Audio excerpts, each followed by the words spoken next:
Hey y'all, this is Ryan. Here's what we did on Thursday, day 17. We looked at the Persian Gulf War, which is the war following the Vietnam War in the early 90s. So we did a warm up here, kind of talking about the legacy of the Vietnam War. Where are we headed is basically this. We are finishing up each of the conflicts that we're learning. And I want to do this by tomorrow, Friday, so that we can choose your own conflict. So you're basically going to choose the one conflict that interests you the most. And then starting on Monday, that's going to be your focus for the rest of the quarter. Next thing we did was we read this article that is also in Classroom. It's also in the crate right here. And we're looking for just the main points, the main turning points, and the causes and effects of the war. So if you want to grab that and highlight it, it would be great. Following that, we also looked for some challenge words or words we didn't know, and we went over a few of those because they're going to keep coming up. So the ones that we discussed in class were these. You're going to hear coalition forces a lot, or that basically is a temporary alliance. It's the group of countries that we worked with. Sanctions is another example. A sanction is basically just a penalty, kind of telling someone, shame on you, like you shouldn't have done that, and this is going to be like the consequence or the penalty. And then condemn is kind of like a fancy word for saying like we officially disapprove of what you did. It's like oftentimes made in like a statement. So those are words that are going to come up again. And then what we did is we moved to the guided notes. So if you look at the guided notes here, the first thing is a video, what happened in the Persian Gulf War. The video is broken up into 4 sections. So what I did here is I just gave you kind of some headings. Your job is to listen to the video and jot down any details about each part of the video. This kind of goes in chronological order. And then what we did is we started the slide deck. So I have it linked here. Let me make it blue so it sticks out. And what we did is just went through the slides. So I'll do that with you. Some fill in the blank notes, but I'm doing this video because I think that it helps to have some explanation besides what's just on the slides. So here we go from the top. Persian Gulf War, aka Desert Storm. It lasted over these 2 years of pretty short conflict. We talked about some of the geography and what led up to this. So the question is, why does Kuwait, which is right here, why does that matter to Iraq, which is right here? And the answer is it provides them access to the water so that they can ship their oil, which is their main resource, out to other countries and consumers who are going to buy it. There's a little history to Iraq and Kuwait. They kind of view it as like part of their territory. The video does a pretty good job of explaining how this like isn't really true, but bottom line is like Iraq kind of views Kuwait as like theirs in a way. The analogy that we talked about is like imagine if like it's a fact that at one point in history like the state of Texas was part of Mexico. And it would almost be like if Mexico just said, hey, now we want that back and we're just going to take it. That's essentially what Iraq did. They just invaded Kuwait and said, hey, this is rightfully ours. We're going to take it. Another layer to this is that there's a lot of ethnic diversity in the country. So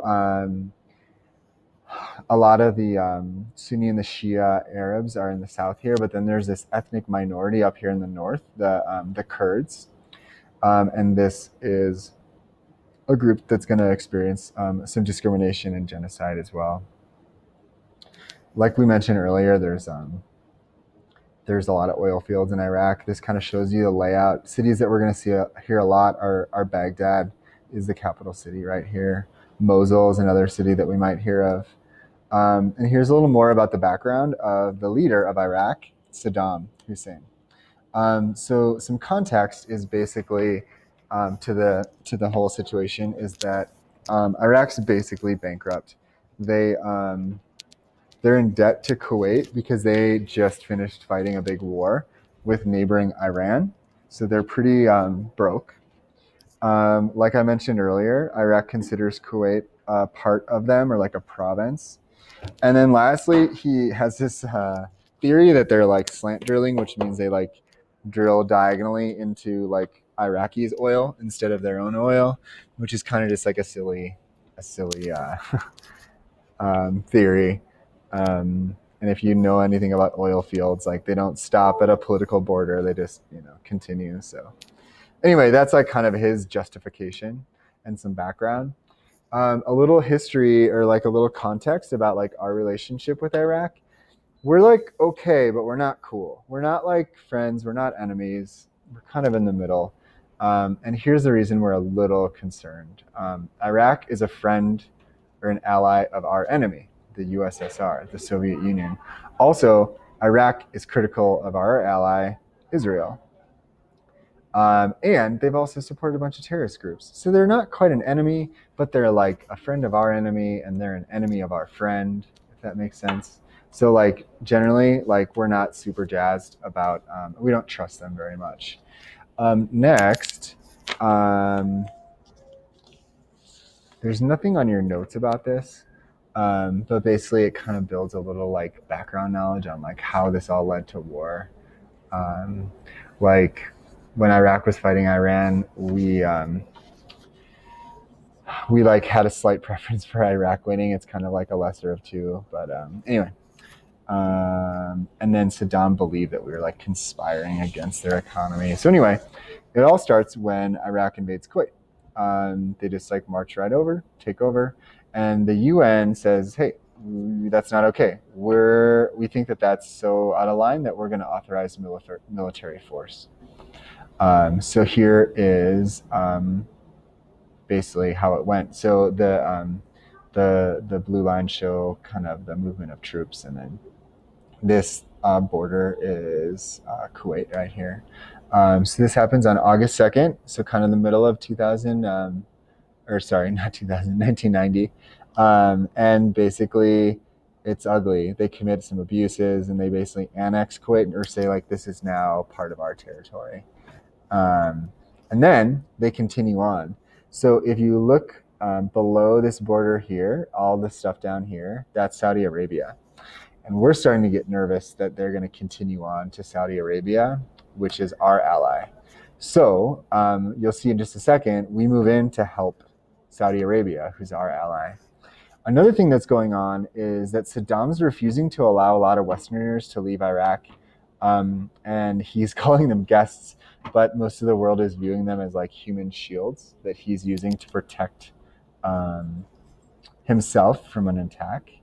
And the United Nations starts to get involved. So they condemn or officially say that that invasion was not okay. They demand that Iraq withdraw or leave on this date. They give him a deadline. They also put on some economic sanctions or punishments to try to hurt Iraq and nudge them to do the right thing or to do what the UN wants. And then they also, like we saw earlier, they authorize the use of force. So before all this starts, and we're like getting nervous about before any attack or war starts from the US perspective, we're getting nervous about our friend Saudi Arabia. So we had a fear that Iraq would invade. So basically what we do is August 7th, so days after, we move troops in to Saudi Arabia to help protect them. We do that because we have a interest in protecting our friends, and mainly because they have a bunch of oil that we need. So then we're building a coalition with the other United Nations countries. So there's 30 nations that join. Some contribute military stuff, others just give some money. And this is like a layout of all the countries that are involved. When you hear coalition forces, that's what this means. So everyone from Australia to Great Britain to Canada to us, to I think this is Chile and Denmark. I think this is New Zealand, or that's maybe New Zealand. Anyway, so basically the UN justifies their decisions with these points. They say, okay, Iraq, you violated Kuwaiti's sovereignty. Sovereignty is like their freedom, every country's freedom to take care of and govern themselves. They also supported Saudi Arabia like we did and saw that their oil was important. Also, Iraq committed several human rights abuses that were illegal. And Iraq had these weapons that were really dangerous and a nuclear program. So basically the UN says, hey, these are all the reasons why we are responding like forcefully. This, if you want to watch it, it's also linked in Classroom. This is like a newscast of like the mobilization like before the conflict started. Next, these are some of the U.S. leaders that you might want to know. President Bush, Secretary of Defense Dick Cheney, Chairman of the G26 Chaff, Colin Powell. He's kind of the liaison between the military and the president. And finally, like the general on the ground, is General Schwarzkopf. Here's a picture of the general and the president. Apparently, the president sits in the front seat, even if you're the general. Okay, so here's what happens. Iraq like does not withdraw. They don't meet that deadline or that ultimatum. Typo.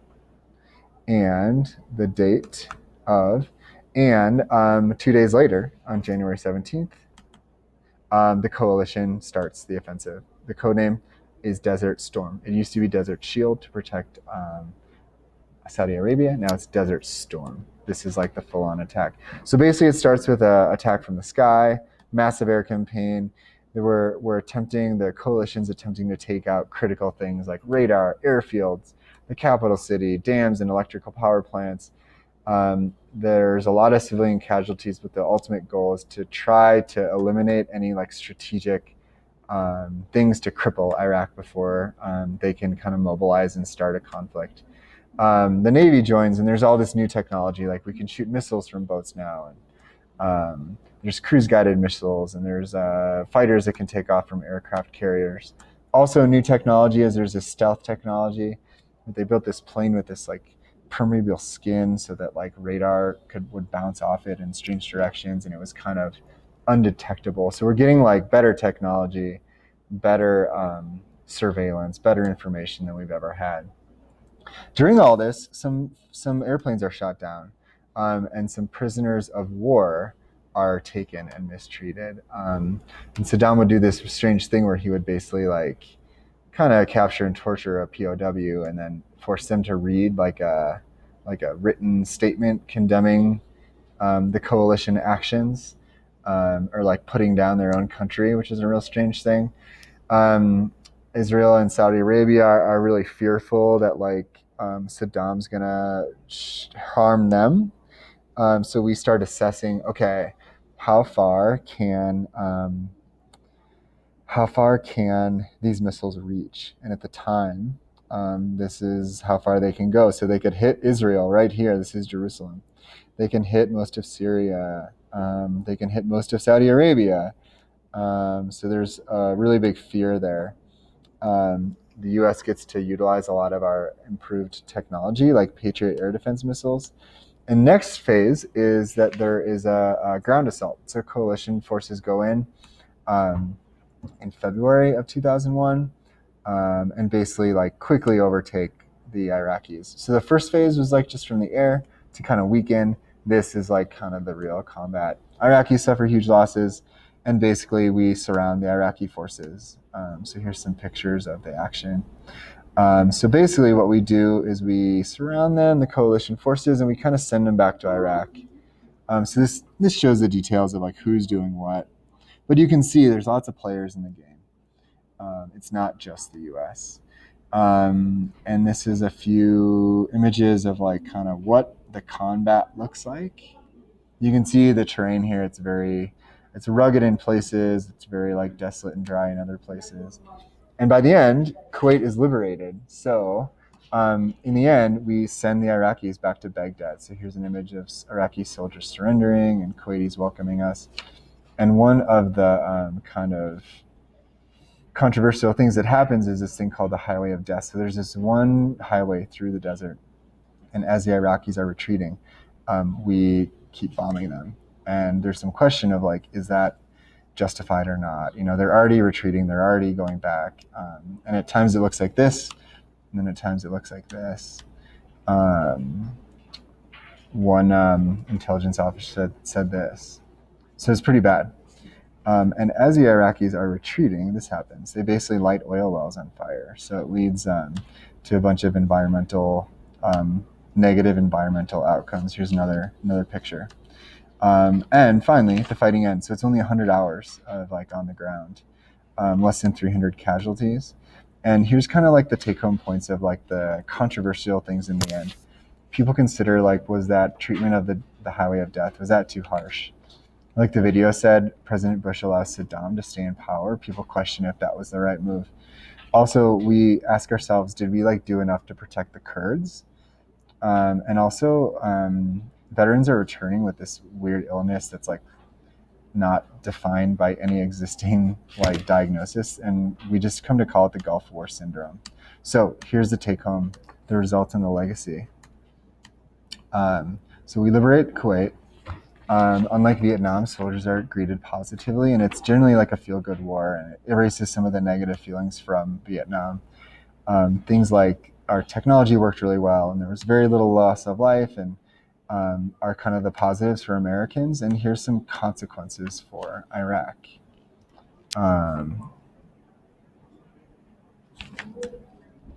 This is the big one, increased Islamic extremism. So this kind of, in a way, leads us to what happens in 9/11. So we'll hear about that tomorrow.